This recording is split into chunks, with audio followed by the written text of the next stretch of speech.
Perez. Let's give it up for Miss Angela Muji.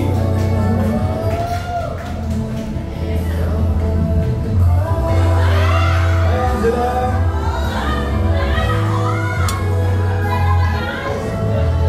Hello, good afternoon to everyone. I would just like to thank you for coming here despite the bad weather. And sa mga nanonood po online, I hope that you are safe and sound. What a nice sentiment from Miss Angela, di po ba? I hope everyone's keeping well. I hope everyone is staying dry, staying safe, lalo na yung tibahin natin. Another big hand from Miss Angela Muji, guys. Yun.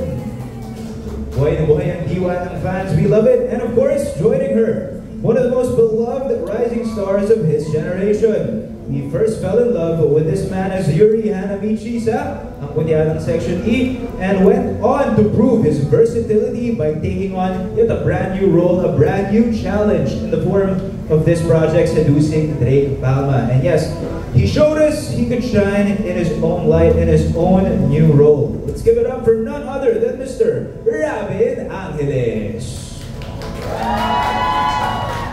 Hello po sa inyo lahat. Hi, Rabin. Hi. Thank you so much po sa pagpunta niyo dito kahit na maulan. Pinuntahan niyo kami. Maraming salamat po. Ayun, makakaupo na po kayo. Ang ating tambalan. Samahan ko na rin kayo. Hello po. Thank you guys for the support. It's great to see na hindi may isa sa katuparan na itong mga ganitong projects mula sa Viva One, if not for each of you guys. So we thank you. Okay? Now, let's kick it off with our question and answer portion. Buti na lang, kasama natin ang press for today to give us their inquisitive insights. Members of the press, you may now ask your questions. Rabjit, ba't di natin simulan with the very first on this list, Mr. Bobby Regentina ng Manila Bulletin. Hello po. Hello, magandang hapon and congratulations Rabin and Angelano. So, 3 months na airing since nag-air ang Seducing Drake Palma na. So, kumusta na yung inyong samahan? Like, gaano na siya kalalim? Sir Bobby. Yes po. Thank you po for that question. Kami po, very close na po kami, comfortable kami sa isa't isa. Sa loob ng 3 buwan na nakasama ko siya sa work, naging magaan po sa akin and madali po siyang pakisamahan. Rabin? Ako po sa tagal namin magkatrabaho, mas kinikilig na ako sa kanya ngayon. Okay. Dahil? Hindi, ayun. Ang ganda na po ng samahan namin. Sobrang natural na. Talagang kahit anong project po, parang may chemistry na talaga kami. At this point, ano yung nagugustuhan niyo sa isa't isa na qualities? Ako gusto ko kay Angela, sobrang mahalaga ni Angela talaga. Talaga may paki siya sa akin. No? Ang gusto ko naman po kay Robin is that very family-oriented siya and God-fearing. Sa lahat po ng ginagawa niya, lagi niya pong inuuna si God and ang family niya. Okay, okay, last question. Ang Seducing Drake Palma may theme ng love and loyalty. If you were to choose sa dalawa, love or loyalty? Sa akin po, love. Kasi when you love someone, loyalty comes next. Kumbaga, it comes natural. Kapag mahal mo yung isang tao, automatic loyal ka na po sa akin. Ako din, love. Kasi pag love ko yung isang tao, matik na nga naman yan. Na magiging loyal ako sa akin. Aanhin naman po yung loyalty kung wala naman po pagmamahal. Yes. Mas okay po yung may feelings. Hindi pinapakita pagmamahal. Okay, congratulations. Thank you po. Maraming salamat po. Wow, well put. Thank you. That was Bobby Regentina ng Manila Bulletin. Next up, Ms. Aster Amoyo ng People's Journal TikTok and Filipino Star ngayon.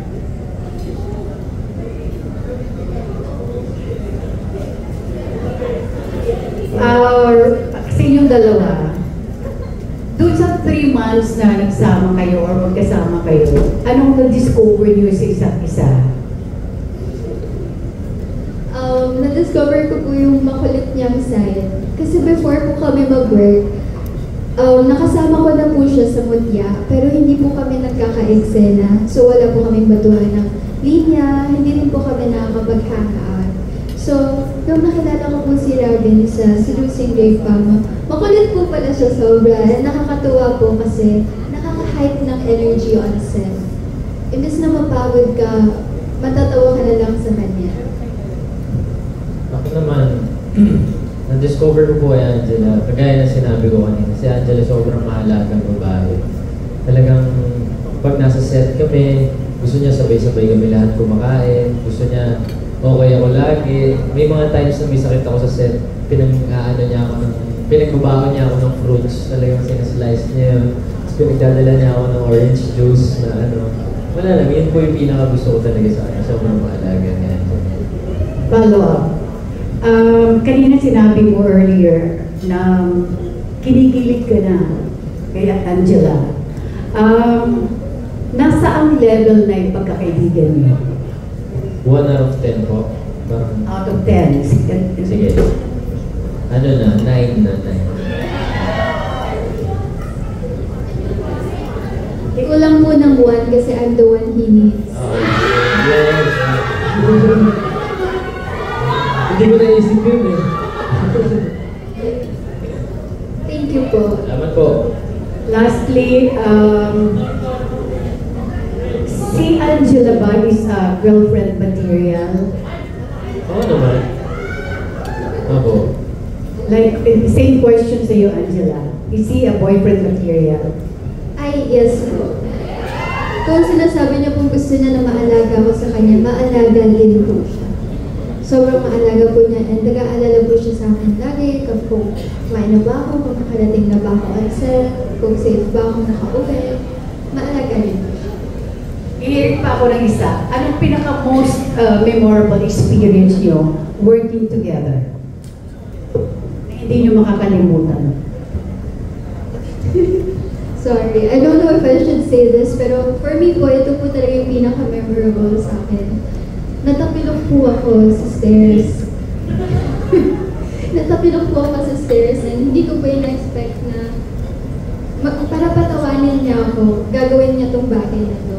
So, ginagawa po ako ng first aid. Kaya natapilok po ako, dinumdum po yung pa ako sa ice bucket. And then the broad was joking na, guys, kuya na kayo ng yellow for your tumblers. Joke lang naman to make everything lighter para hindi na ako umiyak. Pero siya po, tinutuon niya po talaga. Kumuha po siya ng handful of ice from the bucket na nakaluglog pa yung pa ako. Sinagay niya sa tumbler niya and he sipped it. Tapos I'm like, yuck, not going on. Pero natawa po ako, hindi na ako umiiyak. And yun po yung effort na hindi ko makakalimutan because no one in their right mind to do that.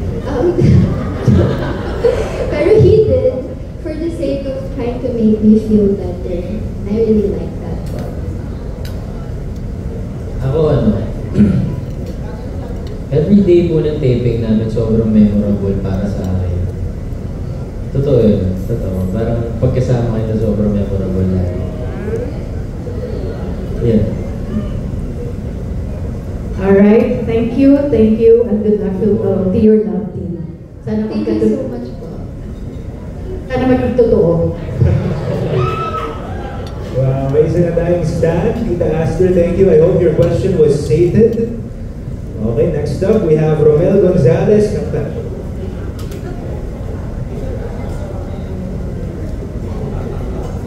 Para sa inyong dalawa, anong naging reaction niyo sa sobrang success ng Seducing Greg Palma?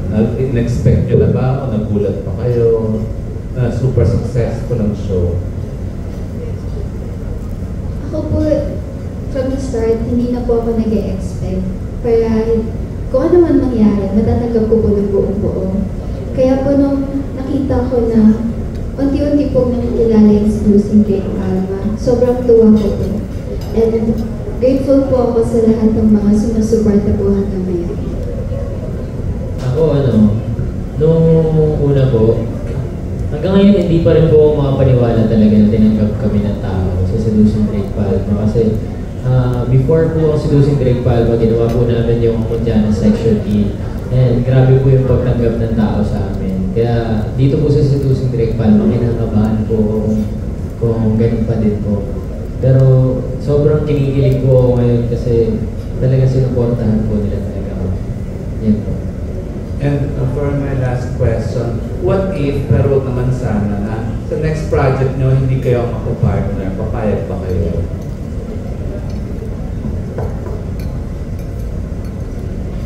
Medyo mahirap po yun sagutin, sa totoo lang. Pero kung mabigyan man po kami ng projects na hindi kami ang magka-partner, I think nasa stage po kami ng career namin wherein gutom na gutom po kami for projects and we would not decline it because a blessing is a blessing. And kung saan man po kami dalhin ng karera namin, alam na naman po namin sa isa't isa na nandyan kami para sa isa't isa. Ang ganda naman sinabi mo. Ako, yun din po yung sasabihin ko, di ba? Totoo, di ba? Ako may ibibigay man po sila ng project sa amin, wala naman po kami tatanggihan. Talagang tatanggapin po namin yan palagi kasi sobrang pasasalamat na po. May project na po yan. Pero kung hindi man po kami magka-love team, sa mga susunod po, pwede naman po kami magka-love team ulit, di ba? Ayan, support na lang po kami sa isa't isa palagi. Ayan, thank you. Ako husay ng sumagot and congratulations. Salamat po. Salamat po. Siya nga, no? Mahuhusay talaga sumagot. That was Romel Gonzalez ng PEP. Next up is Roldan Castro ng Abante Tunay. Ano po yung mga na-miss nyo sa isa't isa lalo patatapos itong serye? Magpipinali na. Ano mamimiss ko sa'yo? Siguro po wala pa po akong mamimiss sa kanya kasi may gagawin po po kami isa pa. Ikaw ba? Ano mamimiss mo sakali man? Mamimiss ko po yung pangungulit po niya. Yung tipong kakatapos lang po namin sa isang eksena, uupo pa lang ako ng upuan. Pipikit pa lang ako, hihilahin niya na po yung paa ko. yung ulitan talaga, yun po yung pinaka-mamimiss na. Tapos ano yung pinaka-pet yung physical asset mo sa isa't isa? Physical asset po. Katalian po. Oo, lalo na sa face nyo. O sa katawan. Gandang-ganda po ako sa mata ni Ravi. Dahil malalim po yung emotions ng eyes niya. Yung tipong ang bilis mag-switch ng emotions niya when acting and nakakabilib po yun. At gwapo po talaga siya. Sobrang ganda po ng mata niya. ikaw, Ravi. Ako po, favorite ko kay Angela yung tunay niya, pero gusto ko yung buong mukha niya. Di ba kamukha niya si Nadine Lustre? Diba? Showbiz crush ko po si Nadine Lustre. Tapos siya na ngayon ang crush mo? Ha? Tapos siya ng crush mo? Secret po.